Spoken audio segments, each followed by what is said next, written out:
Raz, Michael? yeah, we're back. Yeah, we're back. Second time in the studio today. Wow. Yeah. I've been with you more than 2 hours. Yeah, I feel already scary. lucky. That's why I need a coffee. Yeah. Across the table is somebody that some people in this part of the world will recognize, but given our broad audience in the UK and the United States, it might be a new face. Yeah. Hian Goh, Hi. welcome. Thank you very much. We've tried to do this A few times. a few It's times. okay, you're a busy person. My We're- fault. Sorry We're about okay. that. I'll give a little bit of because we do like to talk about historical context and things like that. I've known you for a while. Yeah. You were still at Asia Food Channel.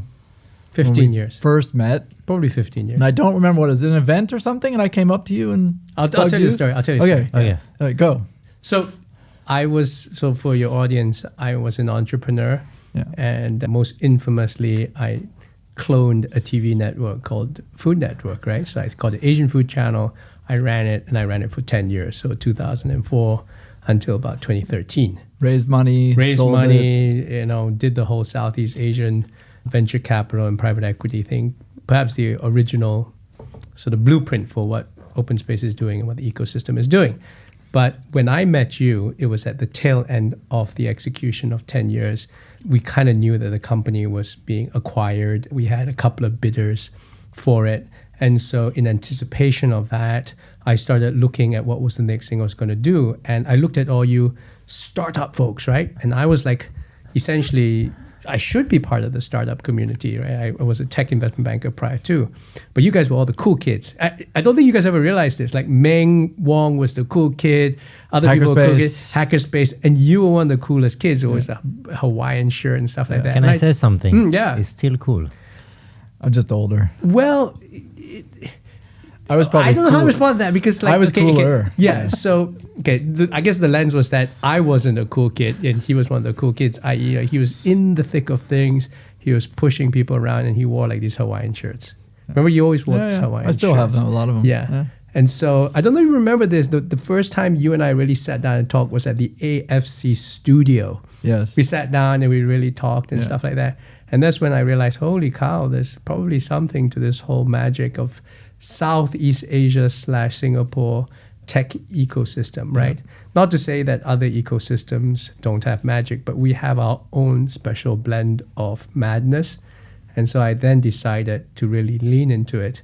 And when Asian Food Channel was sold to, lo and behold, Food Network, that's when I really jumped into the startup ecosystem. So that's the history for the folks that are listening to this podcast. Yeah, history's good. But what did he tell you that make you think that way? Did he just mumble his like vibes? No. So this is very interesting.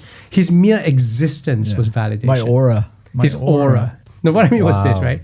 So I started being involved in the so-called tech Singapore ecosystem in 1999. I came back as a banker. I banked Wong Hu, the founder who did the Sound Blaster card and everything like that. IPO Chartered, sold to Global Foundries, IPO Stats, semiconductor, hardware, all that kind of stuff. But it was a very decidedly Singaporean, Malaysian, maybe sometimes Taiwanese sort of personnel. And in 2013, what I observed was that there were people who are not from this region, decided to be in this region and adding a different level of vibrancy. So that gave me confidence to believe that this time it is different. So Michael's mere existence in Singapore validated a lot of things which I thought, hey, something's changed. Interesting. Like I said, Yeah. my presence. His presence, his mere aura. No, and I gotta say, like, Hian's quite instrumental, whether he remembers this or not, in kind of where I got into, because I had done some consulting work for like TPG when Gaudi was there, and I kind of had this, as some of us youngsters do, like, I want to be in VC, but I had no clue of how to do it. And you, thankfully, were the first person that officialized the, hey, Michael, we'll pay you to be on retainer, to pick up the phone, and you'd have me fly. And I'm like the first person who did that. It wasn't like I didn't ask other people, but Hian was the first one that said, let's do it. Right? Okay, since we're on the record, I wanted him to join the firm, right? And then he got a chance to really set up what he really wanted to do was really, really early stuff, Seed Plus, right? And so I remember you came in And I was really wanting you to come in, right? And of course, there are other people in the firm. So I'm like making sure, Michael's trying to come in. And Michael goes, I'm not going to do it. And I'm like, what the heck? He goes, but I'm going to give you a sacrificial lamb, right? So he then said, this is my best guy. I replaced myself. Yeah. And that's pretty impressive. That guy's Ian Sikora. Yeah. And he was with us for, 7, 8 years. 7 years. And right. then now he's running Amazon. And if I need anything from See, Amazon. they gave you like a good. He did. Yeah. I remember the He lunch really did. where I would say we went to lunch. I think some Italian place. And Yes. I would say I broke up with them and I go, but by the way, I got you a new date. You see and then he something- started I remember working that like, scene really Yeah, I did too. vividly. Okay, I was you like, and Shane were sitting there and I'm sitting there like, yeah. because when you run a firm like Openspace is now close to $1 billion, and it has procedures, and you want to have buy-in from the different partners, and everyone's got different flavors, right? So I lined up all the rest of my partners saying, Mike's Yeah, I remember our my guy. coffee with Shane. Yeah. I had a coffee with Shane. Like, But what's interesting about the ecosystem is that it's an ecosystem, and so it just doesn't happen. What I've always said, like if something doesn't happen in a certain way, you get disappointed, but you always know that person will turn up somewhere else, especially if that person is a good guy. So you just kind of see the next configuration, and Michael went off to do some crazy stuff, and it was really good that he was on the other side of some of the other firms. So then if we needed to align certain investments and stuff like that, I could pick up the phone and go like, hey, Mike, like what's really going on? Give me some insights. we love Yeah. the gossip. Yeah. So you talked about all your early stuff. Give us a small Salomon story, because it's like heady days of Asian finance. Must be some fun ones So in there. banking is very different from I don't know, 20 over years ago. And you must remember in those days, I think the bankers were the so-called cool kids, right? So the tech industry, big tech is now the cool kids. So banks had like serious cash flow. So I just want to give you a perspective of how lucrative banking was, right? So in 1999, during .com 1.0, Lycos, remember Lycos and Lycos Search Asia? engine. Yeah, If you underwrote like a $40 million IPO in those days, right? And that's a big IPO, you get paid 7% of that proceeds, right? So let's just do the math, like, it's like 1.6, I don't know, it's like almost $2.5-3 million, right? And you could do like 7 of those. So people like Frank Quattrone, and they were doing mega deals. They were doing $200-300 million IPOs. They were paying 7%. I don't know whether people get paid 7% IPOs, but if you're a 26-year-old banker, you were flying business class. So it was just really heady days. You worked very hard. It was really just the place to be, right? And Salomon in particular as a firm wasn't the blue chip firm, right? So what the blue chip firms, Goldman Sachs, Merrill Lynch, and probably Morgan Stanley, I'm going to miss a few other people, right?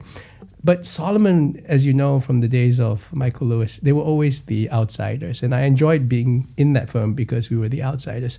So there were a whole bunch of real cowboys, managing director cowboys, who, the reason why they were cowboys is they believed they were cowboys. So they spoke like cowboys. So the story is as follows, right? So one time we were doing a trade between 3 airlines, Singapore Airlines, Swiss Airlines, and I think Lufthansa, because of Star Alliance. So Star everyone Alliance, held each other's shares. So it was a simple trade. It was a trade on the floor where you bought $300 million worth of Singapore Airlines and then Swiss Air and everything. And you actually had to physically deliver share certificates. This was in 1999. So it's like FedEx. yeah, this is like Die Hard, Bruce Willis, bearer bonds. These were bearer shares, right? So the trade's all done, and then now Swiss Air was sending the Singapore Airlines shares to Singapore, right? So my friend, and I didn't do this, my friend, he's just like this guy. He just started there, and the managing director comes in. And he goes, "Dipan, I want you to come here." Pen, paper, calculator, and this guy, okay, what do you want? He says, I want 2 armored cars just in case one of them gets hijacked or destroyed. I want 2 armored cars. He's like, 2 armored cars? And I want you to go to Changi Airport. There'll be a small Swiss guy, and this is the password. If he says the password, there'll be a briefcase, and he'll have handcuffs. I want you to unlock, inspect, get the briefcase, get into the first Cisco, take 2 directions, and get to the Citibank vault.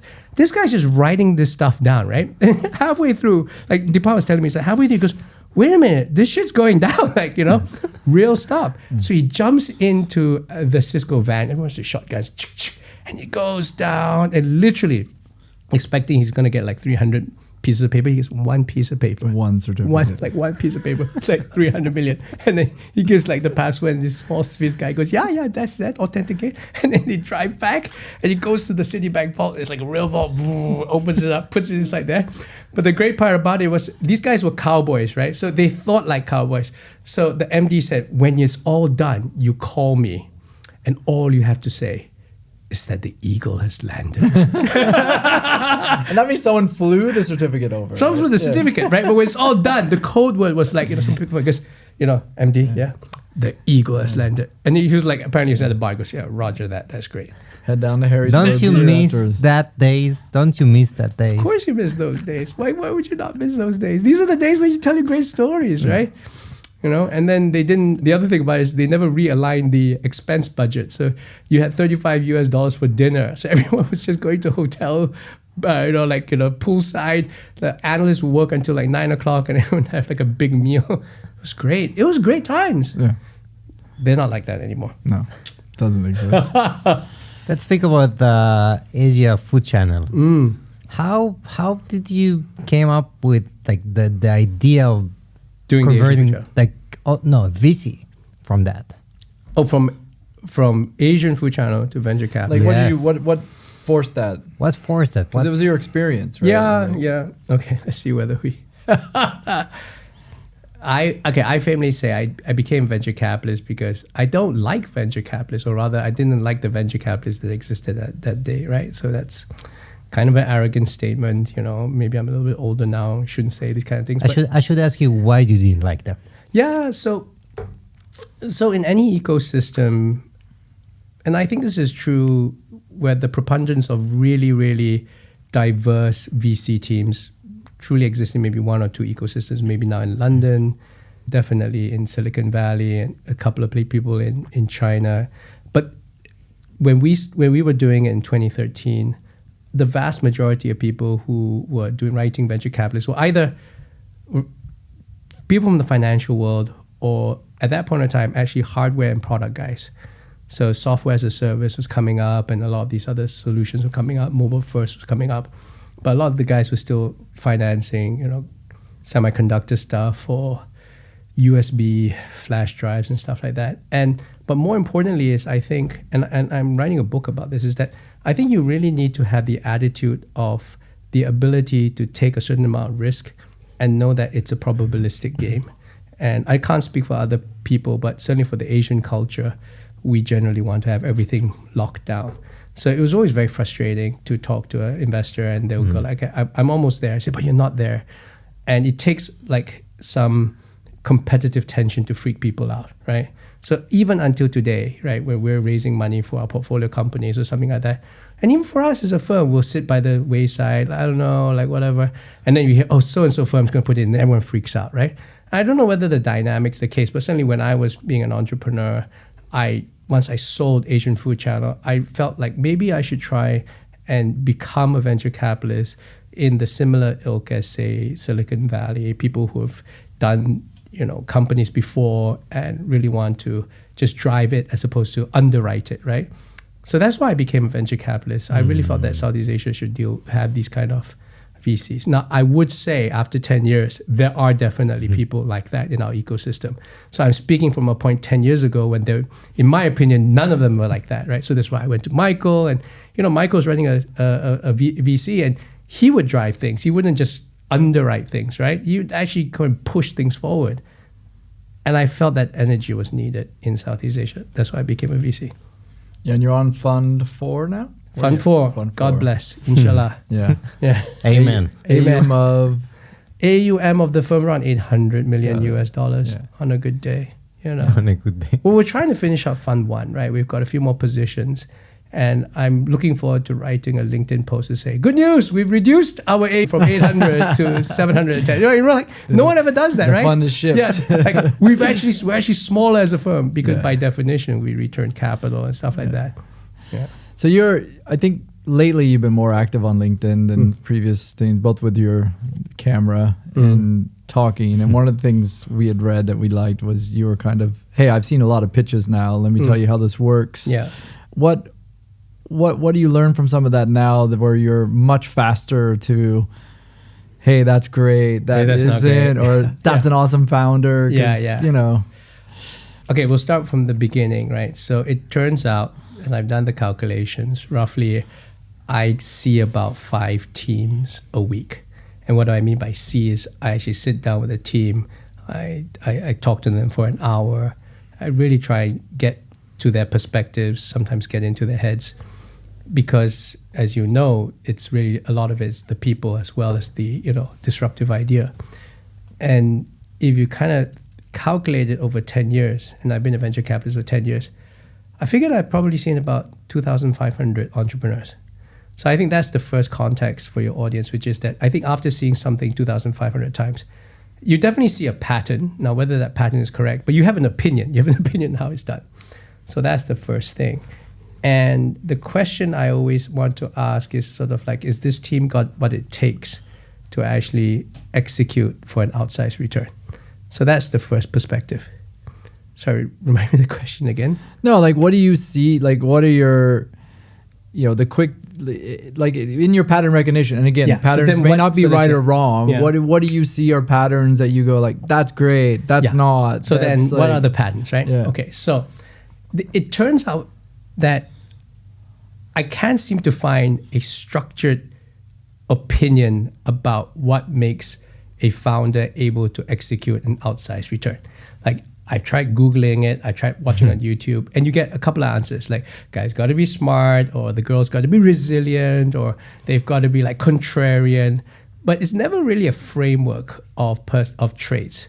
So I've come up with 4 traits which I think are very important. Okay, so and it goes like this. The first one is T, the first principle thinker. So somebody who really attacks the problem by saying, what has changed? And because what has changed, the thing that we've so accustomed to doing it can be done faster, cheaper, and therefore it's a sort of first principle opportunity. All right, and that's very easy to sort of figure out when you talk to people. You just say, so why are you doing it? What do you think is the idea? What do you think is the opportunity? And I like it when people sort of attack a second order effect. So what I mean by that, AI is going to change everything. Oh my God, so we should be doing this rapper, the other rapper. If someone says, I'm going to make an AI girlfriend, because that's a second order effect of a long-term trend where the costs are going to drop. And it's not kind of happening now, but it will happen.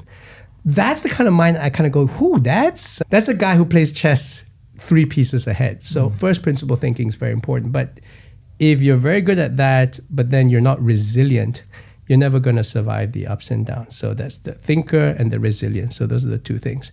And then that's what I call the unreasonable mindset. The person who has the conviction to do it irrespective of what everyone says. So TRU, and then the last 2 is S and T.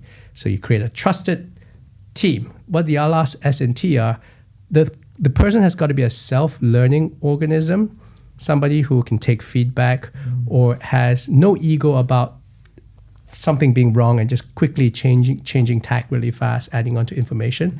And the last T is that person has to have the ability, the charisma, or the capability to bring everybody else on the mission, to create a team, to know when to step aside or know when to come in when necessary.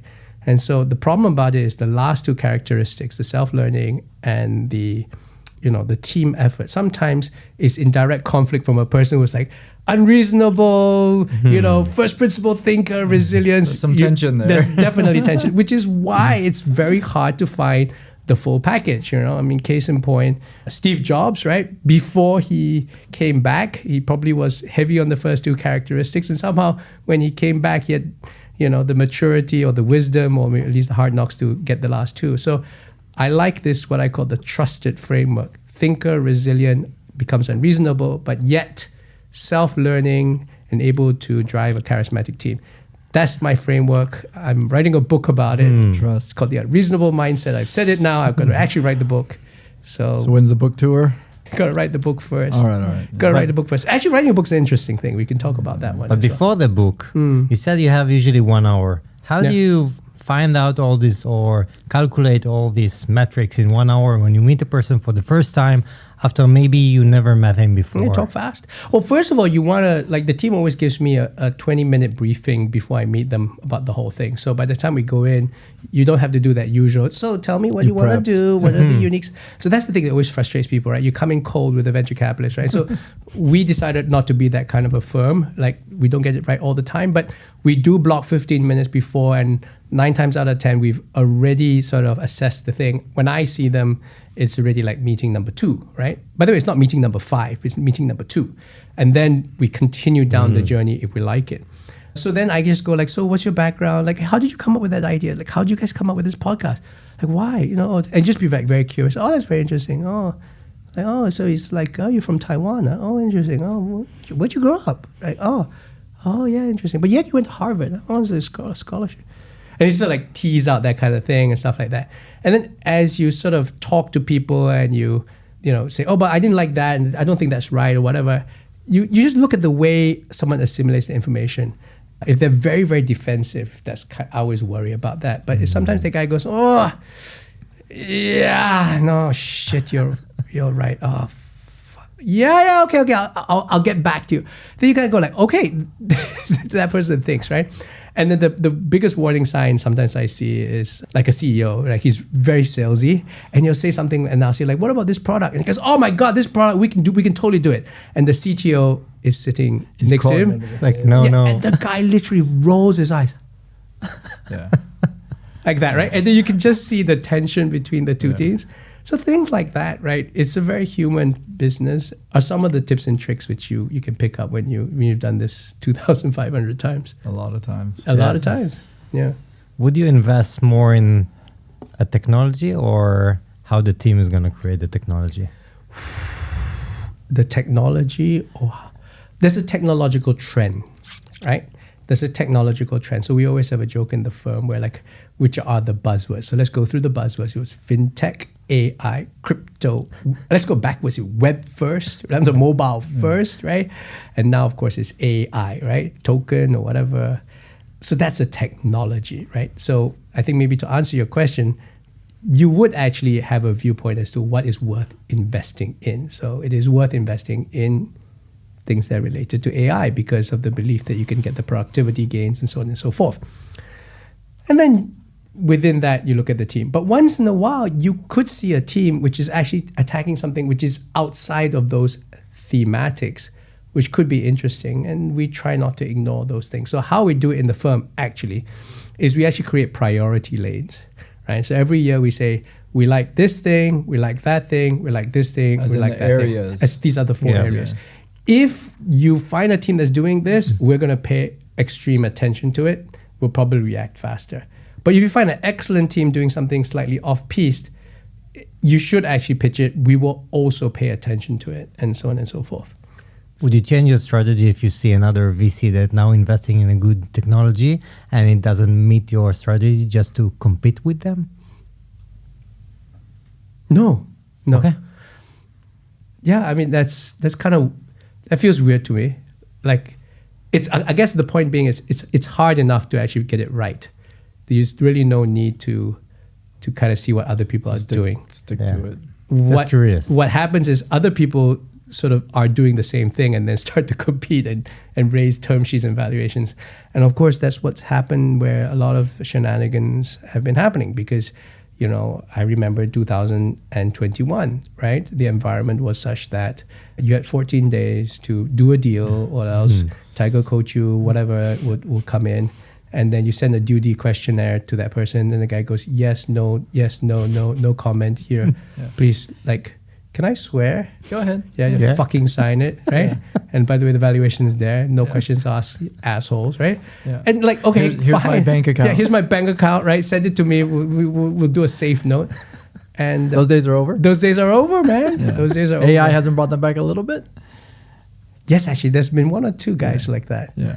But, you know, and then there's 1 or 2 firms who still do it. Yeah. In the area, or you mean globally? I mean, I can't speak globally, but in Southeast Asia, okay, I recently found a team which was very much sort of like yes, no, and people are just kind of freaking out and investing. Yeah. Wow! But the firm just couldn't do it. We were like, and the reason why the firm couldn't do it is like, If it turns out to be the best thing since sliced bread, that's great. But if it turns out to be a fraud, we just lose our business, right? Yeah. So it's just hard. Yeah. You mean there's frauds in Southeast Asia? I don't know. You tell me. I still want to go here with somebody, you but I'm can not go there. going We can to. go there. No, Yeah. No, okay. I'll ask you a simple question, but we don't want to stay on this tangent. But I think you're more willing to answer things than most people. In the case in Southeast Asia, we don't need names. Yeah. Where there appears to be fraud. Yeah. Don't you think it should be getting prosecuted from a legal perspective Oh. as a way of setting a tone? Because when it doesn't, I kind of relate this to my broken windows methodology where when New York said, okay, we have a crime problem. We got all these broken windows. You better go fix the broken windows. I think fraud in Southeast Asia is the broken windows to this ecosystem. Well, Singapore would agree with you, right? We do have a strong zero tolerance approach to bad behavior, and that builds trust. Yeah. First, I would say is absolutely right. If fraud is seen to be systemic in any ecosystem, what we've been going through, for the folks who in the audience who might not have noticed, that there's been quite a lot of cases of people literally doing fraud, not just like fraud, but literally doing fraud. Yeah. None of which is very becoming prosecuted from what I can tell. So here's the problem, right? So let's talk about the problem first, and then let's talk about whether prosecution is the solution, right? So, I've talked to some potential co-investors, we have a lot, who literally say, if at this point of time, if you want me to co-invest in an Indonesian startup, I don't care how good it is, I just can't do it. That is the impact of the fraud that's happening. Angel investors are saying the same thing. Everyone. Yeah. Right? And it needs to be called out, because when you have a couple of people do this and the entire ecosystem gets hit. So Southeast Asia gets hit, but Indonesia specifically gets hit. That's really bad. Yeah. So that's the consequence. And the question is prosecution going to solve that? Well, prosecute who? So the first thing I would say is, who's at fault? Right? Is it the founders, or is it the board members, or is it the shareholders, or is it the situation? So I always have this narrative, which is that, and I don't know whether this is true, but I always believe people generally want to do the right thing. Maybe once in a while you meet a sociopath. And let's just say a hypothetical founder, and he's not even Indonesian, he's a hypothetical tech founder, right? And he is executing every single day, trying to get product market fit, and the thing is just moving a little bit. And then one of his shareholders says, oh, for God's sake, why are you not like the other bunch of guys who seem to have a hockey stick? And if only you were that good, I would get other people to invest, and see all this hot money floating around, you're kind of useless. So then the founder gets resentful of his shareholders and stakeholders and board members. And then he starts to little click and goes, well, if those guys are the bastards, why don't I just be the bastard? And then, that kind of thing starts to happen, and fester and resentment. And then what happens is that if an ecosystem then has certain enabling characters, right? And I don't know about you, but we just saw that on the news, no names, where one of the founders literally said, I spoke to other founders, and other founders aren't your shareholders a bunch of unreasonable folks? And I've been kind of fudging my numbers, and it works. Literally, that's what he said. Yeah. You can see how suddenly that becomes out of so much resentment, a justifiable way of doing something. Normalize. Normalized. I was going to say moralistically correct, but actually normalized. Normalized is the correct word. Thank you. And so I think that's how fraud starts to creep in. It's not because everyone's a bad person, but everyone else seems to be doing it. If you're in a corrupt country and everybody else is doing it, not getting paid, and you're this is part of the system. So systemic fraud is really, really bad. It destroys the whole ecosystem. So we have to stop it. Now, is prosecution going to be the solution? Well, again, prosecution is painful, expensive. You prosecute one person, maybe there's another person behind. There's a lot of things. So actually what the firm has done, right, and this is me on a bit of a soapbox, Shane, as part of the Singapore VC Association, Shane being my business partner, he actually put together a very comprehensive governance code, which everyone's signing up to, right? Firms, other associations like Indonesian Venture Capital Association, Philippines Venture Capital Association. And and what the code says is that it is the joint responsibility of everybody to adhere to that code. Yeah. The shareholders, the board members, the founders, everybody. So if you have a founder that is behaved badly, everybody shouldn't be pointing at that founder and saying that's the fault. It should go back to like, well, what was the board doing? Yeah. Everybody's complicit. Everyone's complicit. Yeah. And so that's a code of governance. Yeah. And that's going to get published. And then the firms who then sign up to that code of governance and say, we're going to make sure that every investment we do is going to adhere to that code of governance, which means coming back to our super hot AI company. That's why we don't do it. That, I think, is probably a more effective way of solving the problem than prosecution. I agree. And I think maybe the consequence will have real teeth in that. I know in the angel communities, we're all just, Indonesian deal. What else can we do? Because we're on the low end of the totem pole when it comes to and then the other thing I've had only in the last couple of weeks, somewhere interesting company, right? And I was talking to him like, where's your top go? Is it Indonesian?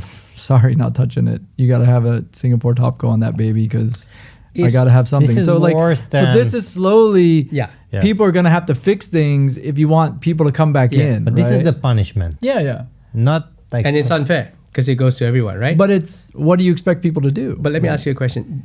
The angel community, is it saying no because it's just they can't trust these founders, or they say, if you're an Indonesian topco, there's no hope in hell. Hian, Openspace, other VCs I've always going to finance it. So yes. It's just like suicide mission.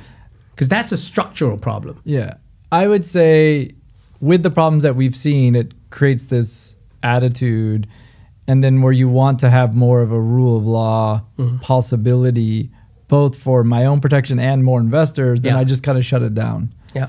It's not just Indonesia, let's be clear. I think this is, so I think there's a reverb from this, which yes, in the short term is a punishment, but come on, capital is going to flow to the best places. And right? I'll say capital is going to flow to things which are registered and operated and adhered to on, a place which has strong rule of law, which is Singapore. Yeah. And, we can talk about the SGX 5 billion thing and stuff like that, but I'll say this out. This is an opportunity for Singapore to Inc. step up, right? And shine, it's actually that Singapore better realize that this is like a chance, an opportunity, right? Because prior to, it was always like, we're just going to go straight to the source. We're going to go straight to Indonesia where all the good stuff is, right? Yeah. Which there is still a lot of good stuff. No, there is. And it is like a punishment. It's unfortunate, but what are you going to do? So giving like the Singaporean, the chance to shine, let's go back to founders. And I want our audience, maybe our founders, I want them to study from your experience about what are the mistakes that you see even from a good teams. Yeah. They give him like a storytelling which doesn't resonate, or they do a specific mistakes that you during say, pitching, or during managing the board. Pitching, providing the idea. Yeah. And you say, please do not do that again. Okay. Well, I have a theory, which is that decisions are usually made based upon emotional reactions. And people tend to just use logic and facts to do a reverse engineer and sort of say, okay, I guess it's a good idea. And the reason why I say that is there's never enough data to validate 100% the success of a startup idea. Maybe, I don't know, in a tire factory with like 10 years of cash flow. And then, you forget that Donald Trump is going to do tariffs or whatever, right? But the boffins cannot write down every single thing. So there's always a chasm whereupon which a decision maker who is underwriting the check has literally got to say, and I'm just going to swear, like, fuck it, I'm just going to do it. Like, fuck it, I'm just going to do it, right? So how do you get to that, fuck it, I'm going to do it? It's a couple of ways. Like, I like you so much. I used to be an asshole. You're an asshole. Fuck it, we're just doing it, right? So that's what Hian always does. The more effective way is sort of like someone else is going to do it. If you're not going to do it, and you're like, okay, fine, FOMO. screw it, right? So that's FOMO. FOMO. Like these are the two energies, right? So you got to tap into these energies. The first mistake is to assume that the data is just going to get you to the promised land.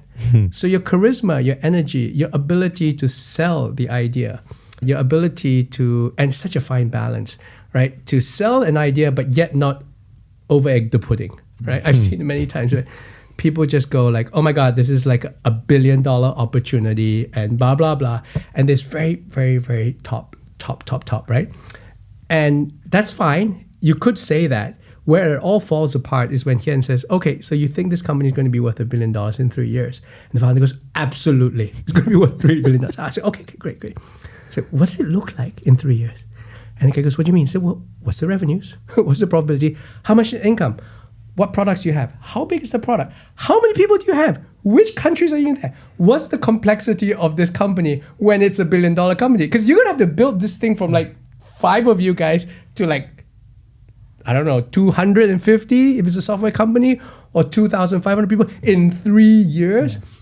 And that's usually when you can see the fellow go, oh shit, I just said it's $1 billion company without really thinking what the consequence of $1 billion company is. So it's nice when you see someone go like, okay, you know what? Fine, sorry, I may have embellished, but I'm going to build it this way. I'm going to do it this way. We're going to take this country out first. We're going to do this product. We're going to stay here and literally have a plan, right? It's very credible when you have a plan. And so coming back to this idea of the framework, right? This person who has a big picture vision, he's a big thinker, but somehow he's able to execute a plan, self-learning, the ability to get a team. And then evidence of that person being resilient is something that I like, right? I find that if you are not open, and people always say this, right? You're not open to being coached. Well, that's a tricky one because you also don't want to be completely coachable. You want to have a conviction, right? So there's no correct answer to that. I don't know whether I've given you a good answer on that, but I do think that you've got to come in with charisma. You've got to come in with vision. But you got to back it up with details, and you got to back it up with a hypothesis as to how you're going to get to the promised land. And then you've got to finally say, well, that's my current hypothesis, right? If you've got a better hypothesis, let me know. I'll get back to you in 3 months about where I'm going. And then 3 months later, he goes, the hypothesis I had? Turns out it's kind of like wrong, but we're going this way. We're going that way. And then that shows resilience. I think anybody, you even get to the point that you're having that level of dialogue, you're already probably somewhat intrigued, right? So I'll let you in on the trade secret, which I don't know why I'm saying it, but given you give me such good coffee, I'm going to do it. It's like when I first started out as a venture capitalist, I was very insecure about being a venture capitalist. And to me, it almost felt like I always had to be right. And so somebody come in and I was trying to prove to you like, oh my God, I know this idea better than you, and be very combative, right? And invariably someone would leave and, they'd be upset with Hian, and then people go like, Hian's an asshole, what a shitty VC, right? That kind of stuff, right? Which is true, because you're not supposed to shit on people's ideas. But the intellectual clarity, when you somehow have a very lucid conversation, is particularly cathartic when you're trying to make a decision. But there are some times when you come in and it is very clear that person, unfortunately, should not be a venture capitalist because they don't have the experience, or the idea is like another copycat idea. And so in those cases now, I just kind of go like, oh, Airbnb for dogs? Like, okay, that's great. Oh, that's great. Airbnb for dogs. Airbnb. Okay, great. We'll get back to you. Thanks for coming in. Okay, see you, bye, right? And then they leave, right? And they go like, oh, it's like probably good. I think Hian likes it, right? Yeah. And then 2 weeks later, the firm writes a polite email going, so sorry, but we're not in the business of underwriting Airbnb for dogs, right? But if I see somebody who I think like really, I just want to have a very, very tough conversation, just kind of stress test whether that person is a good founder, I will then say the following thing. I'll say, okay, permission to be brutally honest. Of course, all founders will say, yeah, sure. All right. But you got to say it, right? Because you got to ask for permission. You got permission to be brutally honest. And then they go, sure. And you go like, okay, first of all, this is going to fuck up. And then like, have you thought about that? And by the way, your co-founder, I'm like, oh, Jesus Christ, like what the hell? And then the guy goes, no, seriously. I'm like, seriously, like what the hell? And he's like, we really go at it, right? And then the person leaves the meeting, right? Coached out by my associate. And he goes, oh my God, that was such a shit meeting. And then my associate goes, no, no, that was a great meeting with Hian. Like he was really engaged, right? And then a lot of times that actually ends up being an investment, because the reality is that a lot of people, sometimes you're just not the right person or you're not right space, and it's actually not it really is, you do not have the right to shit on people's ideas. This is what I've learned, like you really have to give if anybody wants to be an entrepreneur, full respect to that person. But sometimes people just do not, like, I don't like to be the messenger of a bad news. Yeah. And then that actually becomes why so many venture capitalists, the founders out there, myself included, they just kind of lie, right? I'll just be very clear about it. I kind of lied. And if I said like, oh, this is great, like, because I'm trying to protect myself, right? I don't want to go like, by the way, I've already seen 3 other rappers for this thing, and like, not only are all 4 of them not going to succeed, you're like the worst of the 4, so like you're really not going to succeed. Like nobody wants to hear that. And by the way, you could be wrong. It could be like suddenly that person pivots and then that person's like really, really like successful. In which case then the hypocrisy comes back. People go, oh, remember when I met you? Yeah, the firm was just a little bit too early. Like, but now like that becomes the hypocrisy, right? There's no winning. There's no winning, right? I haven't figured out how to do this VC thing. It's part really so hard, right? It's part of the game. I think I build 3 companies, okay? And I'm dealing with lots of VCs. What I respect, and I'm saying personally, is that if the firm know where to stop and not continue being nice while they know they're not going to move on. Yeah. And this is the place I respect. Even not getting an answer, I'm respecting. Yeah. It's good. But if you keep on shopping while you are, already, you're not going to invest. Yeah. This is the time as a founder you say, this is wrong. Yeah. No, I think I would agree with you. Maybe if I can add to that, it's such a delicate balance. I've been caught out in another situation where, for example, I had this company and he came in and said, I got this really good contract. This is a big contract. It's really, really good. And it was introduced by a really good angel investor, name withheld, right? And then, the angel investor himself, he's like, dude, this is like a great company. Look at that great contract. Like, aren't you guys, you'd be a fool not to invest in it, right? How can you not? So then it turns out I actually know the CEO of the company who wrote the contract. And so I call up the CEO. I say, hey, by the way, you wrote this contract. Is it really good? The guy goes, I was just giving these guys a chance. It's a Singaporean company. Like, but honestly, like, I'm already going to write a check with the other Chinese guys who actually figured it out.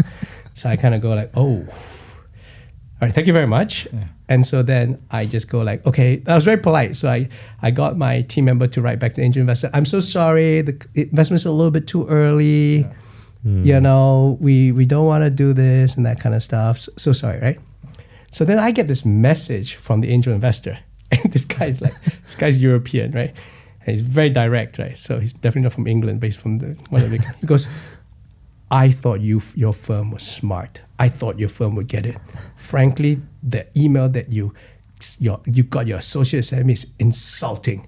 It's like, this is a great company. I mean, you guys don't even understand the technology. So I broke code because I like this angel investor. I said, hey, by the way, it's like, I kind of lied to you. Like, I double checked the customer. That guy didn't write it. You better go check with your CEO. That guy, he's probably telling you that he's going to get more contracts from that company. He's not. Yeah. Right? I did this. I didn't want to tell you. Yeah. And so that guy goes, oh shit. I go like, yeah. He goes, why didn't you tell me? I said, well, normally I just don't tell people this, but since you're an angel investor, like, go and make sure that you beat up your CEO and fix it. He goes, thank you very much. I said, you're very welcome. By the way, if anything changes, call me. Yeah. So again, you get blindsided by that dynamic. Yeah, and I'm sure but you build trust. I don't know. Like this happens all the time, I'm sure. And you end up not wanting to share the information that you get, but you're also trying to be honest, right? Yeah. There's no winning. You see it in angel stuff too. Like, is that right? Is that because I don't know. Like, how do you guys do it on the angel side? Like, so-and-so, there's a deal calling me, they say this, and then you find out someone knows that, like, oh God, I really know their tech stack, or I know their head of engineering, like, it's a pile. It's just, believe me, like, it looks okay, it's gonna fall over. Yeah. What do? You just don't want to do the deal, so I'll do I'm just not interested. But if someone were to press me, I'd say, look, you probably think I'm just doing I don't want to do the deal. I actually called people who called people and I find out that the tech stack is shit. But do you want me to go say that? Because I don't want to make you feel bad and I don't want to make this deal. But that's why I'm not investing. So I always tell people, do you want to know why, or you just want to know yes or no? Oh, that's a good one. Yeah. Yeah. Do you want to know? So you say, do you want to know why? Or you just want to know yes that I'm or going no? to say yes or no. And then I say, if you want to know why, don't hold it personally against me. But this is my opinion. This is my opinion.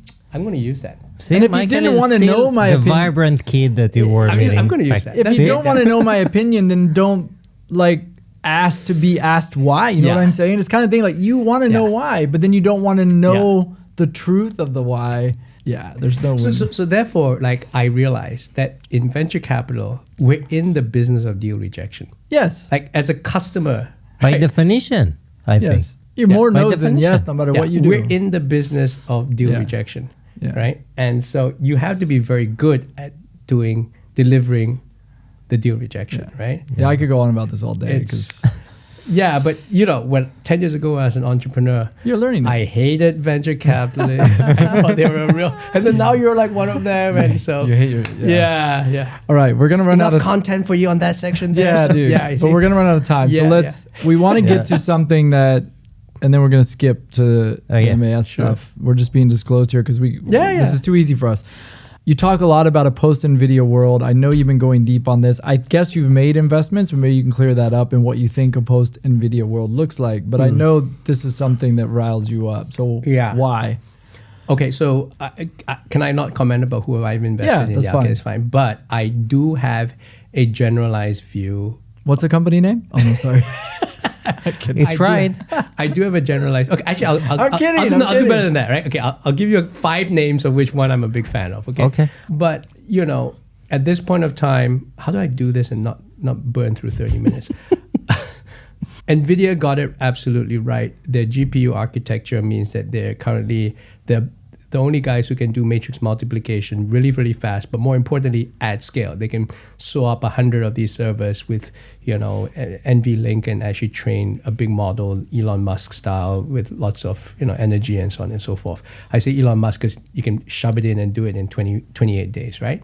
No other company can do that right now. But if we are able to orchestrate an architectural change, so companies like Etched claiming they're going to do ASICs, you know, to do transformers, or companies like GraphCore, Cerebras, Tenstorrent. Well, GraphCore has actually been sold.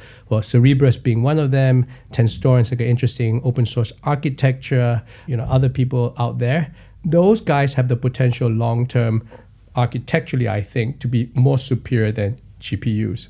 And also, you've got the whole open source RISC-V kind of perspective. So, what really irks me is people always thinking that the NVIDIA moat will always be there. And history has shown itself not to be that case, right?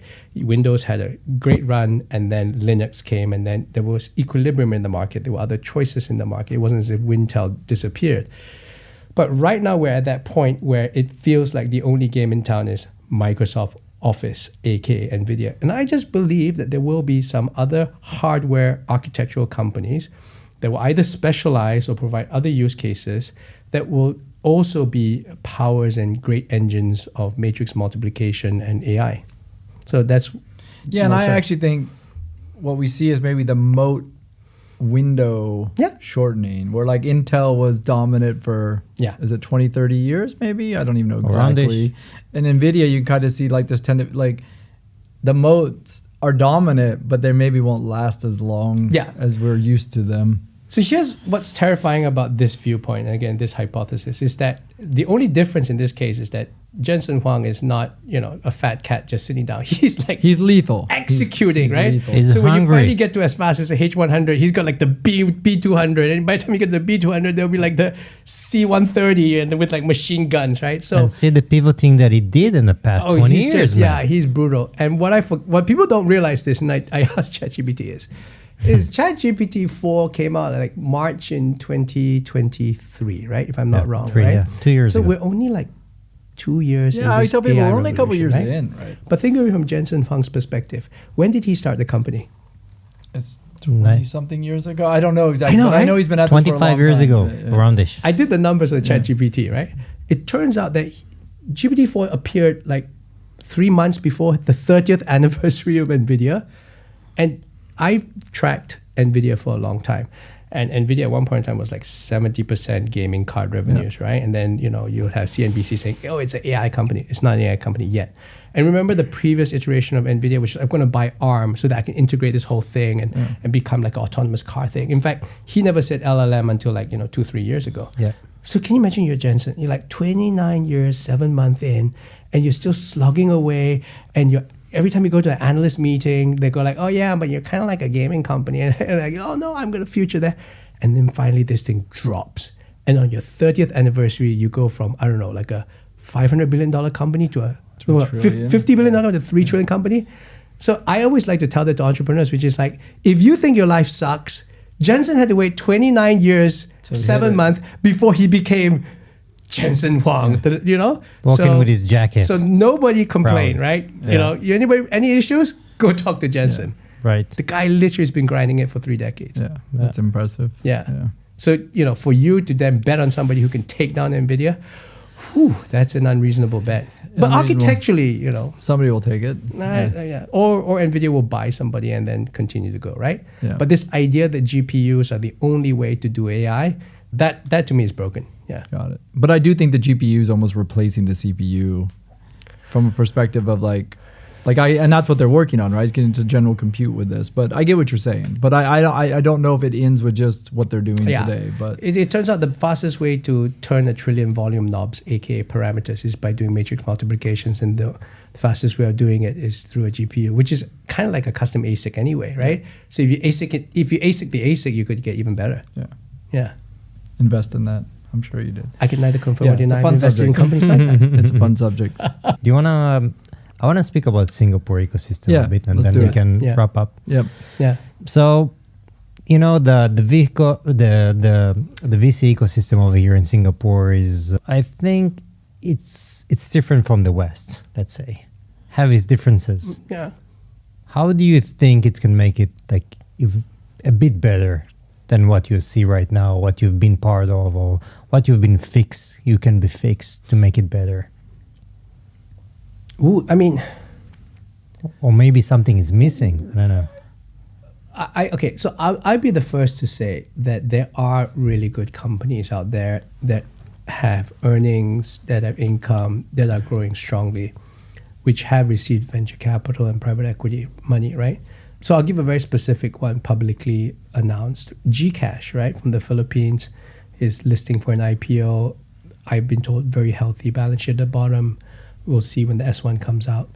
Yet it doesn't feel like it has a home as a listed company, right? It's not quite London Stock Exchange. It's not quite the NASDAQ anymore. Not Australian Stock Exchange. And then it's got like the Philippine Stock Exchange. Or maybe the Singapore Stock Exchange. Have they right? decided? They haven't decided where it's going, have they? I have no clue, but all I know is like the 5 top bankers, they all probably have their opinions, and they're doing non-deal roadshows to America to see whether they can make it, and so on and so forth. But the one biggest structural thing that I think needs to be fixed in Southeast Asia is these healthy companies need to have a proper home on the listing side, right? So we can talk all day long about whether this approach in venture works or that approach works, whether regional works or whether country-specific works, whether this kind of works. But all of that fails if after you build the thing, you can't put it on a stock exchange that people like and, and know what they're buying. And know what they're buying. They have affinity to it. Yeah. And so, ta-da, drum roll, right? Which, me and Shane truly believe in, is we truly believe that place could be the Singapore Stock Exchange. Yeah. But the challenge, of course, is that the Singapore Stock Exchange now is a place of significant security, right? Like it's listed companies, the 5 banks, and then property REITs. It's a exchange that's synonymous with companies that have very predictable cash flows, and the people who buy into that stock exchange and the analysts that cover that stock exchange expect it to be. It wasn't like that 20 years ago, right? So again, coming back to my origin story, 20 years ago, you had creative technologies, you had media ring. There's a place to list, to raise capital. Right? There were big companies, there were medium-sized companies, and there were companies with health warnings going like, buy this only if you really know what you're doing. And we are now in the business of consumer protection. We should be in the business of investor protection, right? If we are concerned that the average person on the street, be it Singapore and anybody, loses money on the Singapore Stock Exchange, despite the fact we tell them it's a stock exchange, you got to go read the prospectus and that kind of stuff, then we're in the business of consumer protection. And the man on the street, the taxi driver, he's probably losing money or making money on Bitcoin anyway. You can't stop this person from doing bad decision making. So, what you want to do is create a market where, again, we can revitalize it by having promising high growth companies be listed on a neutral stock exchange. And in this case, Hong Kong Stock Exchange is not a neutral stock exchange anymore, and the US Stock Exchange is not a stock exchange. So there are companies, and I won't name names, but certainly since the announcement have happened, I know for a fact that, many people, many companies from around the region have contacted various people in Singapore and saying, hey, when are you guys And the announcement is the MAS investing more and kind of backstopping more capital, right? The announcement is that the MAS has put a program of about $5 billion to do something, of which the shape hasn't been formed, in order to revitalize the stock exchange. Yeah. So can you imagine just saying that without even giving any further details? I know for a fact there's a lot of companies suddenly turned up and go like, ooh, it's a big chunk of money. Can I list on the Singapore Stock Exchange? So that it's a confidence thing, it's a chicken and egg thing. And what I think frustrates me and Shane is that, the word goes out, you can see in LinkedIn, so many people just go like, it's never going to work. It's just a drop in the ocean, blah, blah, blah. And it's like, again, please be unreasonable. Please think like second order effects. We don't need people to say, it's not going to work, because it's always about confidence. Case in point, right? 5 years ago, before COVID, the MAS and EDB and everybody tried to get family offices over here, and it wasn't very successful. But it's just because of the confluence, and one guy came, another guy came. Today, now Singapore is like the family office. Do you remember Singapore is not like the family office? It wasn't before, but now wasn't before. Yeah. And that delta of change, have we forgotten that we can do it? Have we forgotten that if Singapore Inc. gets behind something, we actually figure it out? It wasn't the startup capital for Topcos. Where's the confidence in this country to actually do this? And by the way, I'm not critiquing the government. I'm just critiquing everybody in Singapore, right? This is an opportunity now with all the trade geopolitical differences. Singapore is so neutral in this whole thing. We're like the nice Asians. We're like the Swiss Asians, like, hello, you can put the money here. Yeah. No yes, problems. Yes, you are. Yeah. I can say it. Right. That's why you're here. Yeah, that's what I'm... But I have every comment because I think we know that the momentum is there. And so to the folks who are naysayers, like, let's see in 12 months' time. I want to take screenshots of people who are on LinkedIn said, this is rubbish. Save it. And then later on when they put up LinkedIn posts, I'm like... Clam chowder. Yeah, like, hey, Remember you said? Do you remember you said, like... Yeah, I think let's hope that it works. Yes. Yeah, but it's also just, we're all glad there's movement in the right direction, right? And that's what I think that's the beauty of Singapore, hopefully. Like, we always kind of pontificate, and then when we move. And we move in a very sort of... You don't just move, let me put it as an Israeli. You are executing. Yeah, is that right? And this is what we lack of, in Israel, let's say. Yeah, we have plans, we have moves, executing, not always. Okay. Yeah. But, this is where we execute. Yeah. So before we get to the closers, the last one, why the fascination with pizza? I was waiting for you to ask. I had to. It's an easy thing to conceptualize. It's a very hard thing to get perfect. I always like those kind of things. Like, it's easy. So it looks like it's a simple thing. It looks like a simple thing. Yes. Being able to get it all out the door, all the ingredients, cook it right. Yeah. So I have an obsessive mind. It comes with the territory, right? So I probably have a neurodivergent mind. You have not had the pizza. No. So at some point, we need to give him over for 4 years ago, when we were at the height of COVID, we couldn't get restaurant reservation to save our lives. We took matters in our own hands. We installed a pizza oven in the office, and we started, hosting dinners once things opened up. Literally, you could not get a reservation. And we started cooking pizzas. And, two things. One, pizzas are hard to do because it's a living thing. It's a yeast temperature, stuff like that. It's an art. It's less of a science. But number two is I learned the pizza craft off YouTube because there was a guy at Vito Lacapelli, where he is like literally, if you type in pizza dough, this guy in Los Angeles who just goes like, it's a thin and crunchy. You can learn the whole thing on YouTube. So I'm a big believer that nowadays you can learn everything just by yourself. So that was that capability. And we experimented, and then we nailed it. The secret is you need to use Italian, you need to use 00 flour, highly ground flour, which the Italian brand has, 00.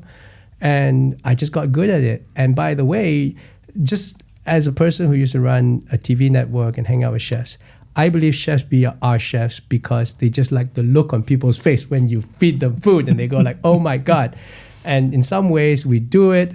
And, when we hold meetings and when we hold our LP, like Formula One event where investors come, and instead of taking them to a fancy restaurant where all the investors are going, Hian kind of spent a lot of money on trying to take care of me. I go like, I didn't spend that much money and the food is good. Yeah. It really fits with the authenticity of being frugal, inventive, and yet craftsmanship in that way. Yeah. And it's fun. I mean, it's just, that's the thing, right? That's pizza the pizza is thing. One of my favorite food. Now you're talking about it. I'm just imagining, I'm going to take the bite. And if you do it yourself, two things is you can put less cheese, you can put high quality cheese, and you can put really good ingredients on it. Right? I think I always think like if I had to sell my pizza, it would have to be like $60 because I put like $20 worth of ingredients. So this pizza doesn't exist commercially because can you imagine if you sell the $60 pizza because you want to make it a viable business, the amount of hate comments you're going to get on YouTube or whatever, or on Instagram. I don't know, there might be a queue for it, hard or to say. Whatever, but there'll still be haters. So I'd rather just do it myself. So it's that fascination of trying to, if the problem's broken, I'm going to fix it myself. It's always been like that as an entrepreneur, as a VC. And I kind of did it at pizza. They're damn good high pizzas. Expectations. Now I have very high expectations. I hate it. People are going to go like, hey, are you going to cook me pizza? We've been very busy. It's been rainy, so we haven't done that many. But I enjoy it, yeah. All right, we're going to rapid fire the three closers. Wow. Go. Yeah. What would you tell your 20 years old? What do you know right now? I don't have nothing to tell that guy. Like, I just want that guy to make mistakes. Like, it's like I look at all this. Went through a divorce. I went through failed companies. I just feel like if I told him any of that, he wouldn't go through all that good stuff, right? Don't be so arrogant, You like be at peace. Things take time. Okay, next. All right, next. Yeah. I know you were on kind of a mental health kick for a while, probably more health than anything. Where are you at now with kind of your health regimen? Mental or physical health? Physical. Yeah, I have this Google sheet. Have you seen it? Have I sent it to you? So, like, I just turned 50, right? And congrats. Thank you. And I'm trying my best to stay metabolically good. And I go to, pitch I tell them my story. I say I did 5 years of this and 10 years of this and 10 years of that. And people just kind of go, I go like, yeah, I'm 50. And what happens is, like the investor, right? Typically a Middle East investor goes, this is very interesting. Wait, we have to talk about this. And I can't pitch my idea, right? So I've written it all down in the Google sheet. I haven't published it, but I just send it to friends. And it's the full stack. Every supplement I use, and also the philosophy, every device I track, and I kind of updated it, right? And right now, I think the most effective thing I figured out is, of course, sleep and exercise are important, but I'm such a big fan of that sauna and ice bath thing. Oh. I really am. I lost like 3 kilos when I started doing ice baths, and I suspect a lot of that is body fat. And my testosterone numbers went very well. And I was shocked, right? Because you always see this on YouTube, and then you do Twice your bloods. a week? Once a week? So the interesting thing is I don't like do it every single day religiously. I do it when I feel happy, right? Like I feel like my body is ready for that kind of shock. So I'd be lucky if I do it 3 times a week. But I think that's the biggest. Where do you go? thing. The ice bath coffee place, or So there's a new place that just opened called Plunge next to I've my heard of it. office. I Yeah. heard it, yeah. So I have an ice bath in the office. So that's the other philosophy, which is that if you're going to do something, make it as easy as possible. So I'm not only do I have a pizza oven in the office, I have an ice bath on the balcony in the office, which pizza and ice bath party. Other people at Openspace use, and we sometimes have, if the people are willing, meetings around an ice bath, right? Like Freddie does that, right? So I didn't know this. Yeah, I it's gotta me and try Freddie. it. Not everybody. It's not open space. It's not mandatory. It's like, open mind. Right now, Shane's Yeah. like, you disclose. No, it's like literally, like Freddie's a big user of it. So sometimes when I catch up with him on marketing matters, I'm like, let's just go hit the ice bath, and then let's talk great. about good. Yeah. And then of course now plunges open up right next door, and it's got a Finnish sauna and a thing like that. I gotta go try it. And come with me. I've got special I'll go permissions. plunge. But I think that's very interesting, and I think basically people need to take responsibility for their health, because, and it's on my Instagram. Like, when I was in my early 40s, my doctor said, "You carry on like this, you're gonna be the typical skinny, fat Singaporean guy who looks like he's not healthy. He looks like he's healthy, but because he's got that visceral fat thing, you're actually metabolically compromised." And it was absolutely true. So I think there's a lot of Asian guys walking around with the letter D, and they don't realize that little D, that visceral fat, is really just damaging, everything. So you got to take responsibility for it. Good. Big fan. Yeah. I agree. I got that Google sheet if you. Yeah, I want to check it out. Yeah. Last thing, anything that you read that you want to share, read, watch. Read, listen, watch. Listen. Yeah. There's so much that I read, but what I read, and what do I I get a subscription of Monocle magazine because I'm trying to be like cool. I realize I haven't read the past three magazines, so I'm just like going through it, like which cool place, how to be Vishal Hanal, right? Like this stuff, right? So that's probably what I should do. But generally, I'm a big fan of podcasts. Okay, maybe not what I read, but how I read it. So this is very, very desperate. I use ChatGPT a lot. So what happens is I'm attempting to write a book.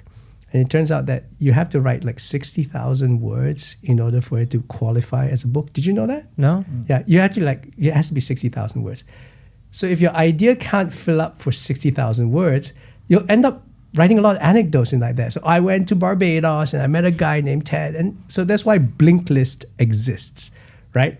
A book that should be 20,000 words is expanded to 60,000 because publishers want it. So the ultimate flex is Peter Thiel's 0 to 1. That book, I think, is like only 30,000 words. And the fact that it's still published means that publisher went, "You're Peter Thiel, you can break the Still rules." popular. That's what I want to say. Yeah, right? So I then kind of I've been doing a lot of research about, this unreasonable mindset framework, and I've been reading a lot of books. And so what I tend to do now, I go like, ChatGPT, can you give me a paragraph by paragraph summary of this book? And then you kind of see that, and then you borrow the book from the library or you buy it from Amazon, and then you get a framework of how to read it. So I don't read books from cover to cover anymore. I kind of just chunk things. So that's the way I read books, and I find it's very efficient. It's kind of like research in that regard. But there are a couple of authors which I really like. They're very lucid. To name any would kind of be a disservice to many other people. I know. That's okay. Yeah. The framework no is worries. good. The That's framework fine. is The good. framework's good. So that's, I think, you can use AI to do so many things, but you cannot abdicate your responsibility for being a learning animal to AI. Agreed. You should leverage it to make Yep. Yeah. I agree. Thank you for doing this. Thank you so Thanks much for coming. Going off pissed and talking Was about a that few good? interesting stuff. It was great. Appreciate it. Let's see what Yeah. makes it to the thing. It's all gonna go in. I'm telling you. Nothing. We're not cutting. Nothing cut. no. We're no not cutting. Oh no, my phone's going to get very upset because we'll let you look at it maybe. The only, after we ship the only it. thing I I'm think it's fine. going to say now, it's cut. I think it's Yeah. fine. Yeah. No, guys, what you're doing is incredible. I see the numbers going up. May I be one of the early adopters of this podcast.